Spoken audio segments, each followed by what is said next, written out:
Welcome back, my friends. I'm Mary, and you're watching Rocky Mountain Gardens today. Well, here we are, getting ready to show you my very last garden tour for the season. And I'm sad to say goodbye to my garden because, you know, this is the time of year when you do have some plants starting to look a little raggedy. But there's always the bright spot of those late summer bloomers, and that's what we will be focusing on today in my tour. And I hope you enjoy it and get some ideas for plants you might want to add to your garden next summer and get that late summer bloom color that is just, you know, the sort of the last gasp of summer that we can enjoy. So friends, I just can't wait to share my garden with you today.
Oh my goodness, look at this beautiful stand of purple asters.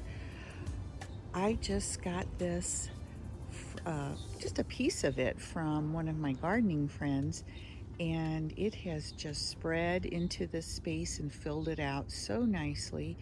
And I love the dark purple with the yellow centers. Isn't that gorgeous? Now let's take a look at a different type of aster that I also have in my yard. This aster is called Fricartii, and the variety is Munch. And you can see that the flowers are a lighter shade of purple with the yellow centers. And what I really like about it is that this is a much longer blooming perennial. It blooms almost a month, really, longer than those darker purple asters that I showed you. So that's one of the advantages of this particular variety of aster. I think I talked about it in my long blooming perennials video that I did earlier this summer. You might want to take a look at that. But in any case, these are also quite pretty.